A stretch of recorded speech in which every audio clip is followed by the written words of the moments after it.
বেতন পড়ছিলাম। কুমিরের খামার থেকে বছরে 15 কোটি টাকা আয়ের কথা শুনে মাথা ঘুরে উঠল। চোখ কষলে দেখে নিলাম অঙ্কটা ঠিক লিখেছে তো। নিশ্চিত হওয়ার জন্য গুগল এবং ইউটিউবে একটু ঘাঁটাঘাঁটি করলাম। যা জানলাম সেটা চমকে ওঠার মতনই। কুমির চাষ করে নিজের আর্থিক অবস্থা তো বটেই, দেশের চেহারাও বদলে দেওয়া অসম্ভব কিছু না।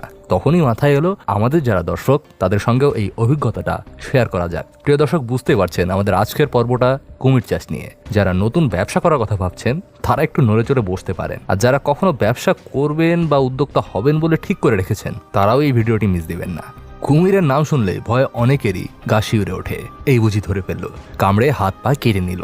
ভয় পাওয়াটাই তো স্বাভাবিক এই ভয়ঙ্কর উভচর প্রাণীটিকে। কিন্তু এই প্রাণীটিকেই পোষ মানিয়ে তুলছে মানুষ। কুমিরকে কেন্দ্র করে গড়ে তুলছে ব্যবসা কেন্দ্র। কারণ কুমিরের মাংস ও চামড়া অত্যন্ত মূল্যবান বলে আন্তর্জাতিক বাজারে কুমিরের প্রচুর চাহিদা রয়েছে। তাই বিভিন্ন দেশে বাণিজ্যিকভাবে কুমির চাষ করা হয়। বাংলাদেশেও রয়েছে কুমিরের বেশ কয়েকটি খামার। তার মধ্যে